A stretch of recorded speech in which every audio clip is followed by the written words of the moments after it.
Good morning, my name's Bevan Mottram, owner of Kelham Square Property Management here in Sheffield.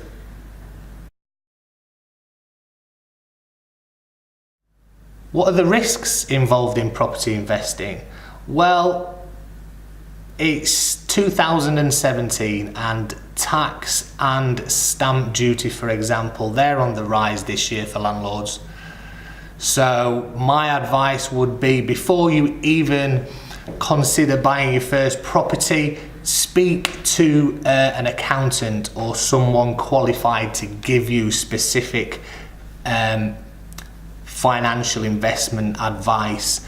Everybody's situation is different. For example, you might be self-employed, you might own a business and employ other people, or you might be employed. So everybody's tax position is different. So before you make any investment choices, speak to your accountant or person qualified to give you that financial advice.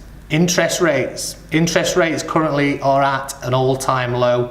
The Bank of England base rate, for example, February 2017 is a quarter point, so 0.25%, which is an all-time low. But with other considerations to think about, such as BREXIT, what does that mean? What does that mean for the interest rate? What happens if you make an investment today and then the interest rate shoots up overnight, which can happen?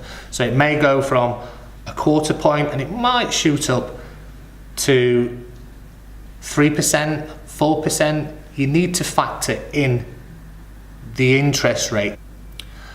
Other risks associated with property investing are the more well known. So your first one is arrears. What if, for example, the tenant stops paying you rent?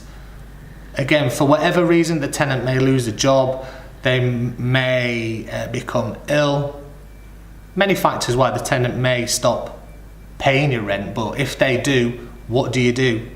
If, for example, you're in week 6 now and the tenant still owes you rent and you've not taken action as yet, things could get a little tricky. So you really need to be aware of rental arrears and how to deal with them. Damages can be expensive, which is why it's important to get a good tenant in the first place. But again, it is a risk involved in investing. For example, a broken lock, a broken door, broken glazing can all be expensive. And if you factor this in over the year on top of other financial considerations such as block management charges, letting agent fees, there are a whole host of fees to consider during that time of that investment. Void periods, another thing to consider. Void periods are the amount of time your property isn't paying you rent. So let's say, for example, a tenant leaves, everything is fine, that property goes back on the market. It may be that it does take a while for that property to let.